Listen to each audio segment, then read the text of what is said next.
Hi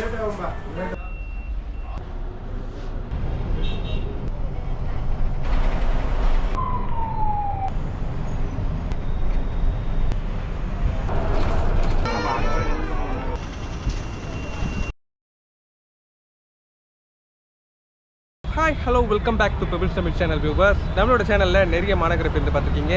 இன்றைக்கி நீங்கள் பார்க்க போகிறது இந்த கோயம்பேட்டிலேருந்து டுவர்ட்ஸ் கிளாம்பாக்கம் எப்படி போகிறதுன்றதை பார்க்க போகிறீங்க. இன்றைக்கி நான் சூஸ் பண்ணியிருக்க பஸ் ரூட் பார்த்தீங்கன்னா 7TV. இப்போ வாங்க இந்த ட்ராவல் எப்படி இருக்குன்றதை பார்க்கலாம். ஓகே வியூவர்ஸ், இந்த கோயம்பேடு பஸ் டெர்மினஸ்லேருந்து உங்களுக்கு கிளாம்பாக்கத்துக்கு 104 பஸ்ஸஸ் நிறையவே இருக்குது. ஆனால் இன்றைக்கி நான் சூஸ் பண்ணியிருக்கிறது பார்த்தீங்கன்னா தாம்பரம் வழியாக கிளாம்பாக்கம் போகிற பஸ்ஸு தாங்க. இங்கேருந்து உங்களுக்கு தாம்பரம் போகிறதுக்கு 31 ரூபா, இதுவே கிளாம்பாக்கம் போகிறதா இருந்தால் 39 ருபீஸ் தான். இங்கே நம்ம கோயம்பேடுலேருந்து ஜேர்னியை ஸ்டார்ட் பண்ணலாம் வாங்க. சென்னையில் இருக்கிறவங்களுக்கு ஈஸியாக பல இடங்கள் டச் பண்ணி தாம்பரம் போயிட்டு அங்கேருந்து கிளாம்பாக்கம் போகிறதுக்கு உண்டான வழி இதுதான். நீங்கள் ஸ்ட்ரெயிட்டாக கிளாம்பாக்கம் போய் மஃப்சல் பஸ் டெர்மினஸ் போகிறதா இருந்தால் இந்த பஸ்ஸை சூஸ் பண்ண வேணாம், நீங்கள் 104லேயே ட்ரை பண்ணலாம். இப்போ ஃபஸ்ட்டு நிற்கிறது பார்த்தீங்கன்னா MMDA பஸ் ஸ்டாப்புங்க. உங்களுக்கு இந்த தாழ்த்தள பேருந்து நிறைய ரூட்டில் நிறைய பஸ்ஸஸ் கொடுத்துருக்காங்க. ட்ராவலிங் வைஸ் உண்மையிலேயே ரொம்ப சூப்பராகவே இருக்குங்க. ஆல்ரெடி நம்ம ட்ராவல் பண்ணியிருக்கோம். இந்த ரூட்டில் உங்களுக்கு அடுத்ததாக நிற்கிறது பார்த்தீங்கன்னா திருநகர் பஸ் ஸ்டாப்புங்க.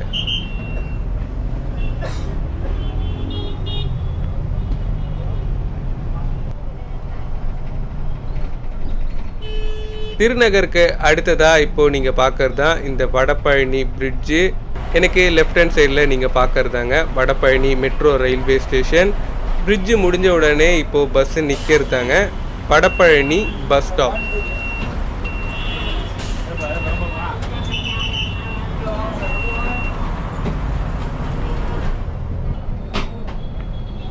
இப்போது இந்த வடபழனி பஸ் ஸ்டாப்பும் கிராஸ் பண்ணி தான் போயிட்டுருக்கோம். அடுத்ததாக நீங்கள் இப்போ பார்க்குறதாங்க அசோக் பில்லர் பஸ் ஸ்டாப். இந்த பஸ் ட்ராவல் ஜேர்னியில் உங்களுக்கு இந்த சஸ்பென்ஷன் மஸ்ட்டாக நான் சொல்லுவேன். உண்மையிலேயே ரொம்ப சூப்பராக இருக்கும். இந்த பஸ்ஸை பொறுத்த வரைக்கும் ஸ்டாண்டிங் தான் அதிகமாக ப்ரையாரிட்டி கொடுத்துருக்காங்க. நம்ம பழைய பஸ் எல்லாமே பார்த்தீங்கன்னா டிரைவர் ஸ்டேரிங்கை வைஸ் திருப்பும்போது ரொம்பவே கொஞ்சம் ஸ்ட்ரகிள் பண்ணுற மாதிரி இருக்கும். இந்த BS6 தாழ்த்தள சொகுசு பேருந்தில் பார்த்தீங்கன்னா உங்களுக்கு டிரைவிங் வந்து பார்க்குறதுக்கே உண்மையிலேயே ரொம்ப சூப்பராக இருக்குங்க. முழுக்க பார்த்தீங்கன்னா உங்களுக்கு பட்டன்ஸ் தான் கொடுத்துருப்பாங்க. அடுத்ததாக பஸ் இப்போ நிற்கிறது காசி தியேட்டர் பஸ் ஸ்டாப்புங்க. காசி தியேட்டர் பிரிட்ஜி ஏறி இறங்கின உடனே உங்களுக்கு அடுத்ததாக வர்றது பார்த்தீங்கன்னா ஈக்காட்டுத்தாங்கல் பஸ் ஸ்டாப்புங்க. இதை அம்பாள் நகர் பஸ் ஸ்டாப்புன்னு சொல்லுவாங்க. ஈக்காட்டுத்தாங்கல்லேருந்தும் பஸ் இப்போ ஸ்டார்ட் ஆகிடுச்சு.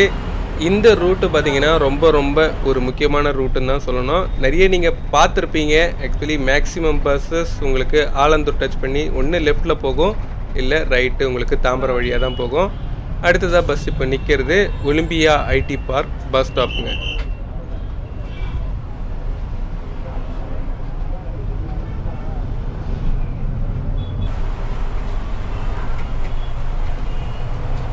இந்த பஸ்ஸோட கம்ஃபர்ட் லெவலில் உண்மையாக சொல்லியே தீரணும். வெளியே இந்த அக்டோபர் மந்த்து நல்ல வெயில் அடித்தாலும் உள்ளே ஓரளவு நிலவு சில்னஸ் இருக்கத்தாங்க செய்யுது.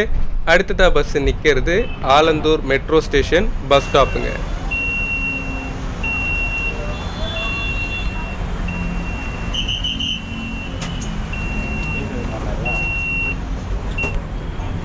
ஆலந்தூர்லேருந்தும் இப்போ ஸ்டார்ட் பண்ணிட்டோம். அடுத்ததாக இந்த பஸ்ஸு பார்த்தீங்கன்னா உங்களுக்கு கிராஸ் ஆகிறது தான் சிமெண்ட் ரோட் பஸ் ஸ்டாப்புங்க.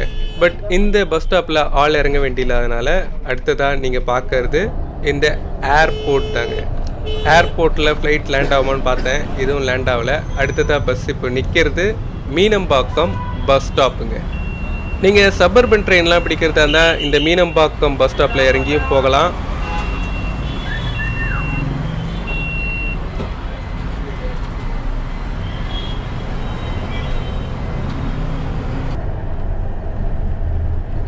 அடுத்ததாக இப்போ நீங்கள் பார்க்குறது ஏர்போர்ட் மெட்ரோ ரயில்வே ஸ்டேஷன் தாங்க. அடுத்ததாக பஸ் நிற்கிறது ஏர்போர்ட் பஸ் ஸ்டாப்புங்க. இந்த ஏர்போர்ட் பஸ் ஸ்டாப் இறங்குனா நீங்கள் பல்லாவரம் சந்தை, PVR மால், ஏர்போர்ட்லாம் போகிறவங்க போகலாம். இப்போது அடுத்ததாக பஸ் உள்ள என்ட்ராகிறது தான் பார்த்தீங்கன்னா பல்லாவரம் பஸ் ஸ்டாப்புங்க. இந்த பல்லாவரம் பஸ் ஸ்டாப்லேருந்து உங்களுக்கு நிறைய பஸ்ஸஸ் கிளாம்பாக்கத்துக்கு அவைலபிளாக இருக்கும்.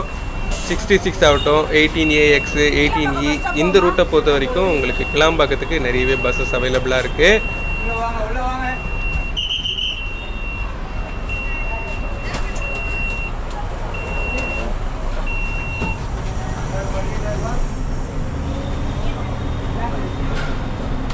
கொல்லாபுரம் தாண்டினோடனே உங்களுக்கு வர பிரிட்ஜில் ஏறி லெஃப்டில் போனீங்கன்னா துரப்பாக்கம் 10 கிலோமீட்டர்ஸில் ரீச் பண்ணிடலாம். அடுத்ததாக பஸ் இப்போ நிற்கிறதா பார்த்தீங்கன்னா குரோம்பேட்டை சரவணா ஸ்டோர்ஸ் பஸ் ஸ்டாப்புங்க.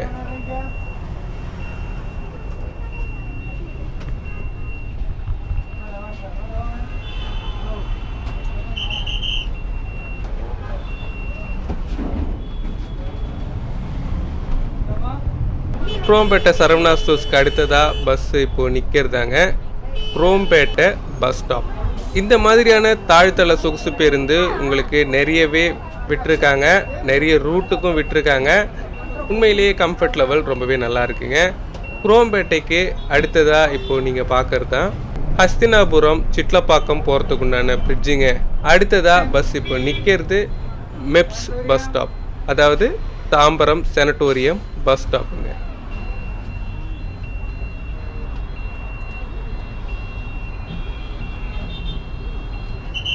மெப்ஸுக்கு அடுத்ததாக இப்போது வரப்போகிறதாங்க தாம்பரம் பஸ் ஸ்டாப்.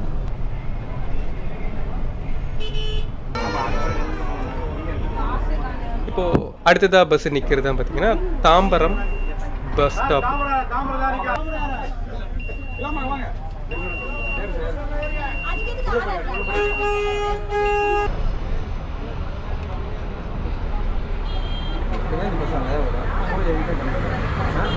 தாம்பரத்துலேருந்தும் பஸ் இப்போ வெளியே வந்துருச்சுங்க. அடுத்ததாக நீங்கள் பார்க்குறது இரும்புலியூர், அங்கே ஆள் இறங்க வேண்டியதுனால அடுத்து பஸ் போயிட்டே தான் இருக்குது. இப்போது இதுக்கு அடுத்து பார்த்தீங்கன்னா உங்களுக்கு பெருங்களத்தூரில் பிரிட்ஜ் எல்லாமே ஓப்பன் பண்ணிட்டாங்க. இங்கே இந்த பெருங்களத்தூரை பார்க்கும்போது ரொம்பவே ஹாப்பியாக தாங்க இருக்குது. எவ்வளோ பெரிய ரோடு, எவ்வளோ ஃப்ரீயாக இருக்குது, பஸ்ஸஸ்லாம் எதுவுமே இல்லைங்க. ரொம்பவே நல்ல ஒரு ஸ்பேஷியஸாக ஃப்ரீயாக இருந்தது, பார்க்குறதுக்கே ரொம்ப சூப்பராக இருந்ததுங்க. இப்போது பெருங்களத்தூருக்கு அடுத்ததாக ஹைவேஸில் பார்த்தீங்கன்னா ட்ராவல் பண்ணும்போது பஸ் ட்ராவலிங் அந்த மாதிரி இருந்ததுங்க. இந்த மாதிரி பஸ் எல்லாமே பார்த்தீங்கன்னா உங்களுக்கு ஹைவேஸுக்கு தான் ரொம்பவே மெயின் நான் சொல்லுவேன். நான் சஸ்பென்ஷன் வைஸ் சின்ன சின்ன மேடு படத்தில் இருக்கும்போது கூட அந்த அளவுக்கு ஒரு ஷேக்கிங் இல்லாமல் சூப்பராக ட்ராவல் பண்ண முடிஞ்சதுங்க. இப்போ அடுத்ததாக பஸ் நிற்கிறது Vandalur zoo bus ஸ்டாப்புங்க.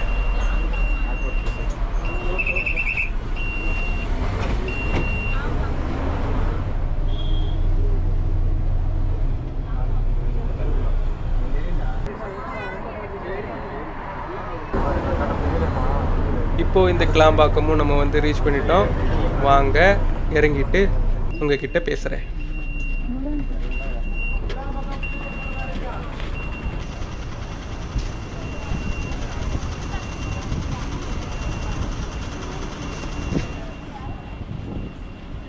Okay viewers, Kilambakkam வந்து ரீச் பண்ணிட்டேன். உண்மையிலேயே ஜேர்னி வைஸ் ரொம்ப சூப்பராக இருந்தது.